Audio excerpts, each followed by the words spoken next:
नमस्कार प्रेक्षकांनो, लग्नाची बेडी मालिकेच्या आजच्या भागामध्ये मी आपलं मनपूर्वक स्वागत करतो.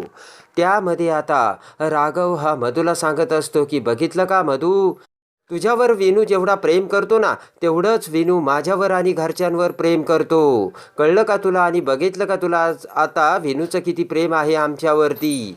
तेव्हा आता हसतच मधू म्हणते की पण सिंधू म्हणजे त्याच्या आईचं काय? त्याच्या आईवर करतो का तो प्रेम? आणि आईकडे गेला का तरी तो? ते ऐकता सिंधू म्हणते की मधू त्याची काळजी तू करू नकोस, आमचं ते आम्ही बघून घेऊ. तेव्हा आता राजश्री काकू सगळेजण मान हलवून सिंधूला होकार देतात. राघव म्हणतो की मधू लवकरच वेणू त्याच्या खऱ्या आईला म्हणजे सिंधूला ॲक्सेप्ट करील, हे तू लक्षात ठेव. आणि तेवढ्यात वरून विनू राघवला हाक मारत म्हणतो की बाबा तुम्ही येताय ना? तेवढ्यात राघववर बघत yes jam I am coming असं म्हणत राघव आता गेम खेळण्यासाठी विनूकडे जातो. आणि आता इकडे मधू ही तिच्या आईला बोलते की बघितलं का, हे एवढा कॉन्फिडन्सने सांगतात की विनू सिंधूला ॲक्सेप्ट करील म्हणून. आणि लगेचच हसतच राणीची आई म्हणते की राणी तू हे होऊ देणार नाही याची मला पक्की खात्री आहे. मधू म्हणते की अर्थातच ही मधू आत्तापर्यंत एकही चॅलेंज हारलेली नाही आहे मामा. तेव्हा आता राणीची आई विभावरी म्हणते की काय करणार आहेस ग राणी तू? तेव्हा राणी म्हणते की मम्मा तू काही काळजी करू नकोस, आपल्याकडे हत्यार आहे ना विनू नावाचं, हुकमी एक्का आहे आपल्याकडे. एवढा एक्का असताना तू कशाला घाबरतेस? मधू म्हणते की तेच हत्यार मी आता वापरणार आहे. विभावरी म्हणते काय करणार आहेस राणी तू? तेव्हा आता मधू म्हणते की रत्नपारखी विनूवरती खरंच प्रेम करतात का याचा संशय मी विनूच्या मनात निर्माण करून देणार आहे. आणि मग रत्नपारख्यांचा डाव त्यांच्यावरच उलटवायचं ठरवलंय राणी तू. काही सॉलिड कल्पना आखली राणी तू, असे म्हणत विभावरी आता राणीची स्तुती करू लागते. आणि राणी ही मनोमन आता खुश झालेली असते. इकडे आता राघव हा वेणूच्या बेडरूममध्ये येऊन वेणूसोबत आता गेम्स खेळू लागतो. तर आता वेणूसुद्धा खूप खुश झालेला असतो. राघव गेम्स खेळता खेळता म्हणतो की वेणू नो चीटिंग, मी तुला सांगितलंय ना. तर वेणू हसू लागतो. तेवढ्यात आता सिंधू ही त्यांच्यासाठी नाश्ता घेऊन येते. तर सिंधूने पोहे आणलेले असतात, ते घेत आता राघव म्हणतो की चला वेणू ब्रेकफास्ट. आणि प्रेमाने राघव आता वेणूला पोहे भरवतो. तर प्रेमाने वेणूसुद्धा आता पोहे खातो. तर मधू दरवाजात येऊन ते सगळं बघत असते. इकडे आता राणीने मधूला कामाची लिस्टच दिलेली असते. ती लिस्ट आता सिंधू वाचू लागते. झाडांना पाणी घालणे, बेडरूम स्वच्छ करणे, कपड्यांच्या घड्या घालणे, बेडशीट धुणे, किचन ओटा साफ करणे, ते सगळं वाचून झाल्यानंतर सिंधू म्हणते की बापरे अजून तर बरीच कामं राहिलीत. सिंधू आता विचार करते की पटापट सगळी कामं करायला हवीत. तर तेवढ्यात पाठीमागून राजश्री काकू रेश्मा तिथे येतात. तेव्हा आता काकू सिंधूच्या हातातील ती लिस्ट घेत ती लिस्ट वाचते. ती लिस्ट बघताच रेश्मा म्हणते की अरे बापरे केवढी कामं आहेत आणि राणी वहिनीने किती कामं दिलीत. काकू म्हणते की हे बघ सिंधू, तू काही चिंता आणि काळजी करू नकोस, हे सगळे कामे आम्ही करून टाकतो. सिंधू म्हणते की काकू तुम्ही अजिबात ही कामं करायचे नाही, तुम्ही काही काळजी करू नका, मी करते हे सगळं कामं. तेव्हा आता राजश्री म्हणते की सिंधू अगं वहिनी काय म्हटले ऐकलं नाहीस का तू? वहिनींनी तुला फक्त विनूसाठी वेळ द्यायला सांगितलं आहे. सिंधू म्हणते की नाही बरं काकू, मला हे अजिबात पटत नाही. मधूच्या घरी येऊन इथे तुम्ही अशी कामं अजिबात नाही करायची. सिंधू म्हणते की द्या ती चिठ्ठी इकडे काकू. काकू म्हणते की देणार नाही. सिंधू म्हणते की मी वेणूसाठी मधूच्या इथे येऊन मधूचे हे सगळं कामं करते. सिंधू म्हणते की मी इथे फक्त कामं करायला आलेली नाही, हे तुमचं चांगलं लक्षात असेल. आणि सिंधूची सिंधुगिरी तुमच्या लक्षात आहे ना? राजश्री म्हणते की हो हो अगं सिंधू चांगलंच लक्षात आहे माझ्या. सिंधू म्हणते की तेव्हा काकू द्या बरं ती लिस्ट इकडे. काकू म्हणते की देणार नाही सिंधू. अगं मी एकटी थोडं ही कामं करणार आहे, आम्ही तिघीच मिळून हे कामं करणार आहोत. काकू म्हणते की हे बघ सिंधू जा बरं तू विनूकडे, विनूसाठी वेळ दे, आम्ही बघून घेतो इथल्या कामाचं. काकू म्हणते की रेश्मा आणि तू ऋतुजाला फोन कर बरं, फोन करून सावीची तब्येत कशी आहे ते विचार. तर रेश्मा म्हणते हो हो. आणि सिंधू जाऊ लागताच राघव तिथे येतो. राघव सिंधूला बघतो आणि म्हणतो की अगं सिंधू तू इथेच? काकूने तुला सांगितलं होतं ना विनूसोबत टाईम स्पेंड कर म्हणून. तेव्हा आता सिंधू म्हणते की हे बघा राघव, मला कळतंय विनूसोबत टाईम स्पेंड करायला पाहिजे. पण आता काकूंचं आणि आईचं आता वय झालंय, मला नाही वाटत की त्यांनी हे सगळं कामं करावं म्हणून. राघव म्हणतो की हे बघ सिंधू, तू एवढा विचार करू नकोस आणि आपण एकत्र कुटुंबात राहतोय. राघव म्हणतो की हे बघ, एकत्र कुटुंबात आपण एकमेकांचे कामं विभागून घेतो ना, तेव्हा तू काही काळजी करू नकोस. तू फक्त सिंधू विनूसोबत टाईम स्पेंड कर, बाकीचं आम्ही बघून घेतो. राघव म्हणतो की आणि काकूला आणि सगळ्यांनाही वाटतं ना ते तुझी मदत करतायत म्हणून, तेव्हा करू दे मग. तर आता सिंधू म्हणते की राघव तुमचं बरोबर आहे, पण करते ना मी कामं, काय हरकत आहे. सिंधू म्हणते की हे बघा राघव, ही माझी लढाई आहे आणि या लढाईमध्ये आपल्या घरच्यांची फरफट व्हावी असं मला कधीच नाही वाटत. सिंधू म्हणते की तेव्हा राघव माझी काही काळजी करू नका, तुम्ही सुद्धा आता तुमचे कामं करायला जा. राघव म्हणतो की हे बघ सिंधू, विनू हा आपल्या दोघांचा मुलगा आहे, तेव्हा मी त्याला सोडून आणि तुला सोडून कुठेही जाणार नाही. राघव म्हणतो की आणि सगळ्यात महत्त्वाचं सिंधू, आम्ही इथे त्याला भेटायला आणि तुझ्या मदतीसाठी आलोय. राघव म्हणतो की सिंधू, आता तू कसलाही विचार करू नकोस बरं. आता आपल्या सगळ्यांचा फोकस फक्त विनू असायला हवा. विनू लवकरात लवकर आपल्या घरी कसा येईल ना, याची आयडिया तू शोध.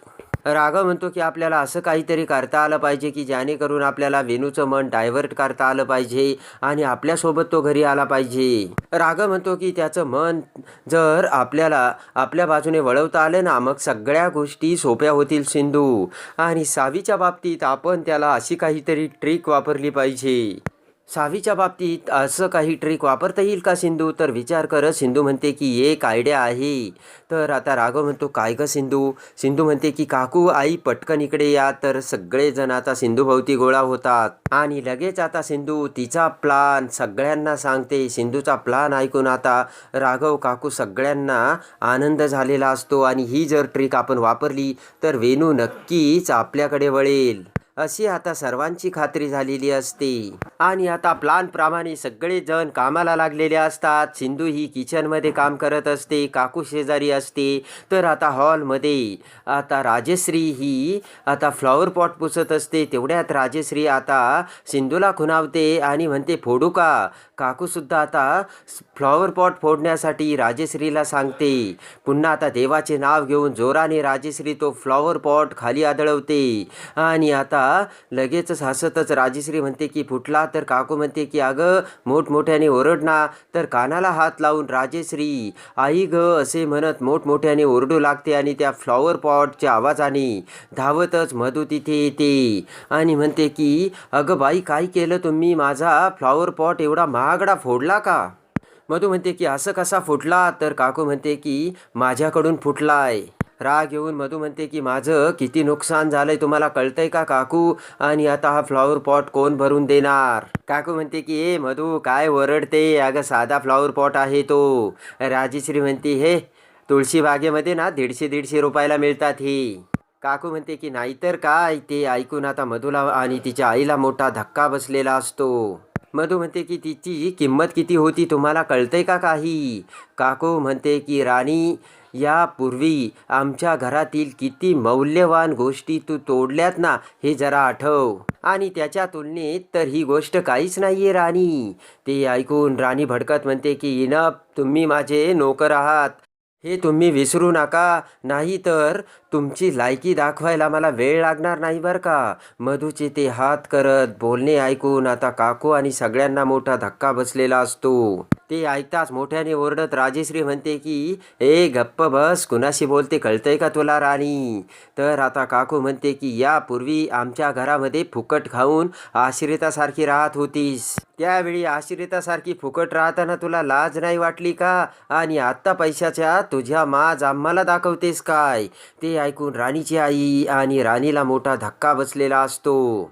आणि आता काकूने राणीचेच दात तिच्या घशात घातलेले असतात. काकू म्हणते की निर्लज्ज कुठली बाई. ते ऐकताच आता मधूच्या रागाचा भडका उडालेला असतो आणि रागाने मधू म्हणते की माझंच चुकलं, मीच तुम्हाला घरामध्ये घ्यायला नको होतं. तेवढ्यात आता राग येऊन मधू म्हणते की एक तर नोकर बनून माझ्या घरात आलात आणि मलाच ॲटिट्यूड दाखवतात का? How dead you. ते ऐकताच आता काकू, राजश्री, रेश्मा तिघींनाही राग आलेला असतो. रेश्मा म्हणते की आमच्यात किती हिंमत नाही याची कल्पना नाही आहे तुम्हाला. तर मधू रेश्माला म्हणते की ए गप्प बस तू, तुला कशाला आता एवढा पाना आणि पुळका आलाय. मधू म्हणते की माझ्या मुलाला मी तुम्हाला भेटू देते हेच तुम्ही उपकार समजा तर बोट करत.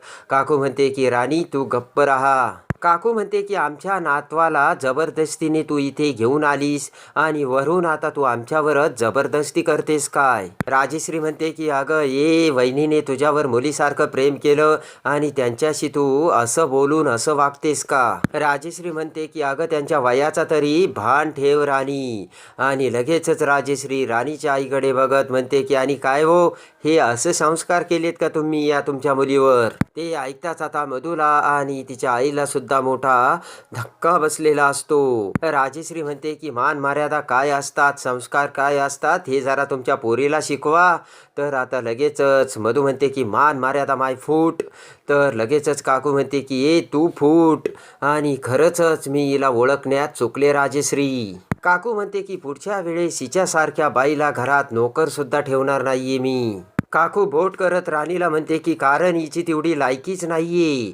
ते ऐकून आता राणीला खूप राग आलेला असतो आणि नोकर बनून त्या घरात ठेवायची सुद्धा लायकी नसल्याचे काकूने आपल्याला बोलताच राग येऊन राणी हाऊ डेड यू असे म्हणत काकूला मारण्यासाठी हात उगारते. पण त्याच वेळेस मधूने उचललेला तो हात सिंधू आपल्या हातात धरते आणि मधूचा हात आडवत रागाने मधूकडे बघते. तर ते बघून काकू आणि राजेश्रीला मोठा धक्का बसलेला असतो. तर सिंधूने मधूचा हात आडवत मधूचा हात धरलेला असतो आणि लगेचच आता सिंधू मधूचा हात झेडकरत बाजूला ढकलवते आणि म्हणते की अगं मधू तू काय अक्कल गहाण ठेवली आहेस का, कुणावर हात उचलते याचं तुला काही भान आहे का. सिंधू म्हणते की अगं त्यांच्या वयाचा तरी मान ठेव आणि पुन्हा जर तू माझ्या घरच्यांना त्रास दिला तर मी काय करेल ना याची तू कल्पना सुद्धा करू शकत नाही मधू.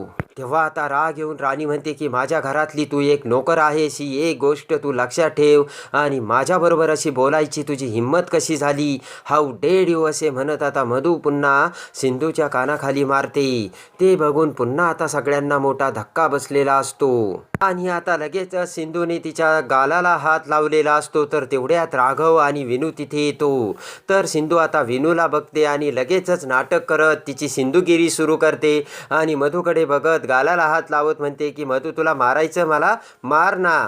तर आता पाठीमागून विनू आणि राघव ते ऐकत असतात. तर सिंधू मधूला म्हणते मार. हात जोडत सिंधू म्हणते की वाटलंच तर आम्ही तिघी जणी तुझी माफी मागतो कारण आमचं आमच्या नातवावर खरंच खूप प्रेम आहे. हात जोडतच राजेश्री म्हणते की आमच्या वेणूशिवाय आम्ही नाही राहू शकत ग. रेश्मा म्हणते की प्लीज आम्हाला राणी वहिनी तुम्ही माफ करा आणि आम्हाला एवढी मोठी शिक्षा देऊ नका. रडतच काकू हात जोडत मधूला म्हणते की काम करत असताना चुकून हा फ्लॉवर पॉट माझ्याकडून फुटला तेव्हा तू याची आम्हाला किंमत सांग ना, पण अशी आम्हाला मारू नकोस. वाटलंच तर आम्ही ही किंमत चुकून तुला तो फ्लॉवर पॉट भरून देऊ. तर आता लगेचच हात जोडत राजेश्री म्हणते की आम्हाला माफ कर पण आम्ही आमच्या विनूशिवाय नाही राहू शकत, आम्हाला आमच्या विनूपासून तू लांब करू नकोस असे आता विनवण्या करत सगळ्या जणी मधूला बोलत असतात आणि हे सगळं काय चाललं ते मधूला समजत नसतं. आणि तेवढ्यात पाठीमागून ते सगळं ऐकून विनू म्हणतो की मम्मा अगं काय झालं ग. तर आता विनूचे बोलणे ऐकून मधू ही विनूकडे बघते. विनूकडे बघत मधू आता सगळ्यांकडे बघते आणि म्हणते की अच्छा आत्ता मला कळलं की तुमचा एवढा मूड का बदलला तो. रडत सिंधू म्हणते की अगं मधू काय बोलतेस तू, मनापासून आम्ही तुझी माफी मागतोय. सिंधू म्हणते की हे बघ मधू तुझा राग सगळा माझ्यावर आहे ना, तेव्हा तू घरच्यांना यामध्ये ओढू नकोस ग आणि विनूला सुद्धा तू यामध्ये ओढू नकोस, अगं तो खूप लहान आहे मधू. सिंधू म्हणते की तेव्हा तुला हवी ती शिक्षा तू मला दे, मी तुझ्या पाया पडते हात जोडते, हवं तर मी काहीही करायला तयार आहे पण प्लीज तू विनूपासून आम्हाला लांब करू नकोस आणि घरच्यांना सुद्धा तू काही करू नकोस प्लीज असे सिंधू रडतच आता मधू समोर हात जोडते. मधू म्हणते की हे गप्प राहा तू आणि काय ड्रामाला चालवला आहेस तू. पटकन आता मधू ही वेणूसमोर बसते आणि म्हणते की वेणू तू यांच्याकडे लक्ष देऊ नकोस बरं का. मधू म्हणते की वेणू हे सगळं खोटं बोलतायत, मी कुणाला काहीच बोललेले नाहीये. मधू म्हणते की कुणावरही मी रिस्ट्रिक्शन घातले नाही वेणू, मी तुझ्यासोबत आता एकत्र राहतोय ना आपण, तेव्हा विनाकारण घरचे माझ्यावरती असा आरोप करतायत. तेव्हा विनू हे मुद्दाम नाटक करतायत, हे तू लक्षात घे.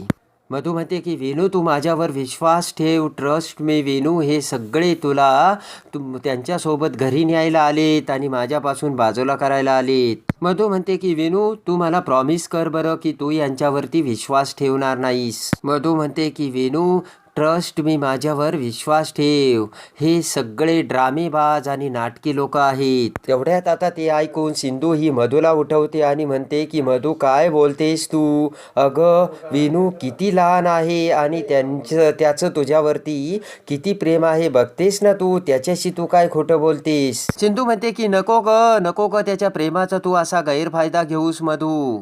आता सिंधूची ती सिंधुगिरी बघून आणि ती ॲक्टिंग बघून मधूला देखील आता मोठा धक्का बसलेला असतो आणि जबरदस्त शॉक बसलेला असतो. आणि ते ऐकताच आता काकूसुद्धा रडतच ॲक्टिंग करत हात जोडते आणि म्हणते की सिंधू तू अगदी बरोबर बोलतेस ग, आणि राणी नको आमच्या वेणूला आमच्यापासून तू बाजूला करूस. नको ग त्याच्याविषयी आता त्याच्या मनात आमच्याविषयी विष कालवू, आणि त्याच्यासाठी आम्ही नोकर बनायला देखील तयार झालोय ना, असे आता रडत काकुलतीने विनवण्या करत काकू आता मधूला बोलते. ते ऐकताच मधू म्हणते की इनफ, किती नाटकं करताय तुम्ही, बस झालं आता.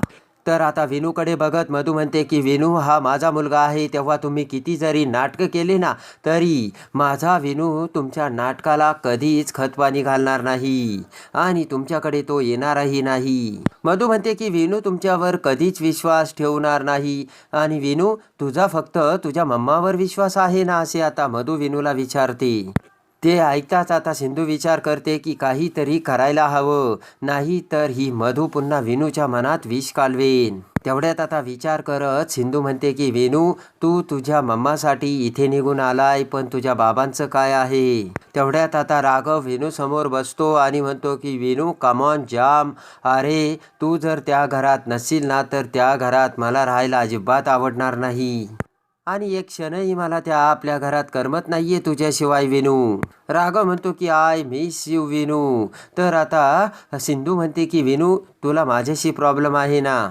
सिंधू म्हणते की विनू तू मला हवी ती शिक्षा दे, पण तुझ्या बाबांना आणि तुझ्या आजींना का शिक्षा देतोय तू? विनू म्हणतो की बाबा मला कळतंय, तेव्हा तुम्ही सुद्धा आमच्यासोबत इथे राहा ना. ते ऐकताच आता मधूला खूप हायसं वाटलेलं असतं. ते ऐकताच आता मधू ही गालातल्या गालात खुश झालेली असते आणि हसत असते. तर लगेचच राघव म्हणतो की नाही बाळा, मी तसं नाही करू शकत. जसं तू तुझ्या आईशिवाय राहू शकत नाही तसं मी सुद्धा माझ्या आईशिवाय नाही राहू शकत. राघव म्हणतो की आणि त्या घरात आपली सगळीच लोक आहे, जर मी त्या घरात नाही राहिलो तर सगळी जण मला मिस करतील आणि तुलाही. राघव म्हणतो की आणि तेही घर आपलं आहे बरोबर ना बाळा, असे म्हणत राघव आता विनूला समजावतो. तेव्हा आता विनू सुद्धा मधूकडे बघतो आणि म्हणतो की मम्मा तू सुद्धा माझ्यासोबत आपल्या घरी चल ना. ते ऐकताच आता सिंधूला काकूला हायसं वाटलेलं असतं. तर आता मधू म्हणते की नाही विनू बाळा, मी त्या घरात नाही येऊ शकत, कारण त्या घरात माझा खूप अपमान झालाय.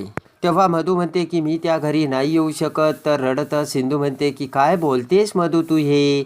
त्या घरात अगं तुझ्यावरती सगळेजण किती प्रेम करतात. सिंधू म्हणते की आत्ता तू आमच्यासोबत इथे जे वागलीस ना ते त्या घरात तुझ्यासोबत कधीच कुणी वागलं नाही मधू. ती आता सगळा डाव बघून मधू आता विचार करते की अरे यार किती नाटकं करतात ही, आणि यांची ही नाटकं बघून विनूसुद्धा यांच्या नाटकाला बळी पडेल की काय. तेव्हा आता मी काय करू, असा आता मधू विचार करू लागते. इकडे आता राघव विनूला म्हणतो की विनू मी तुझ्याशिवाय नाही राहू शकत. तेव्हा मधू प्लीज विनूला तू माझ्यापासून लांब करू नकोस. तर सगळेजण आता हात जोडून विनूला आता येण्यासाठी विनवण्या करत असतात. आणि आता सगळेजण विनूला विनवण्या करत असताना विनू म्हणतो की ओके ओके. तर सगळेजण गप्प होतात. तर आता विनू म्हणतो की ओके, मी आणि मम्मा घरी यायला तयार आहे आणि आम्ही दोघे घरी येऊ, पण माझी एक अट आहे की घरी आल्यानंतर मम्माशी सगळ्यांनी व्यवस्थित बोलायचं आणि तिच्यावर कोणी चिडायचं नाही. ते ऐकून आता राघव म्हणतो की मान्य आहे आणि वेणू आता तर येशील ना. तेव्हा वेणू आता मधूकडे बघतो आणि म्हणतो की मम्मा चल ना आपण आपल्या घरी जाऊ. वेणू म्हणतो की मम्मा मला तू आणि बाबा दोघेही हवे आहेत. वेणू म्हणतो की मी माझ्या आजी आजोबांना घरच्यांना सगळ्यांना मिस करतो. वेणू म्हणतो की प्लीज मम्मा चल ना ग. आणि अखेर विनवण्या करत आता वेणूने मधूला तयार केलेले असते आणि आता सगळेजण राघव सिंधूची जीत होऊन राघव सिंधूच्या ट्रिकला आता यश मिळून वेणू हा रत्नपारख्यांच्या घरी येण्यासाठी तयार झालेला असतो. आणि सगळेजण आता वेणूला रत्नपारख्यांच्या घरी घेऊन येतात. तर दरवाज्यात येताच आता ऋतुजा राजश्री सगळेजण आता वेणूला ओवाळतात आणि लगेचच वेणूला आतमध्ये घेऊन जातात. त्याच वेळेस मधू ही दरवाजात सिंधूला बोलते, सिंधू तू काही काळजी करू नकोस. वेणू तुला कधीच आई म्हणून ॲक्सेप्ट करणार नाही आणि तसं मी कधी होऊच देणार नाही. तर आता सिंधू म्हणते की बघू ना, कारण खोटे मुखवटे फार काळ टिकून राहत नाही. मधू लक्षात ठेव, कारण मी तुझा खरा चेहरा वेणूसमोर आणणार आहे. मधू बघूयात कोण जिंकतं ते. तर मधू म्हणते बघूयात ना. आणि आता सिंधू आणि मधूमध्ये पुन्हा एकदा जोराची फाईट सुरू झालेली असते. आणि आता सिंधुगिरी दाखवून मधूचा खरा चेहरा आता सिंधू कसा वेणूसमोर आणते आणि सिंधू पुन्हा कशी वेणूची आई होते हे बघण्यासाठी आणि लग्नाची बेडी मालिकेच्या डेली अपडेटसाठी बेल नोटिफिकेशनवर क्लिक करून आपल्या चॅनलला लाईक करा, सबस्क्राईब करा.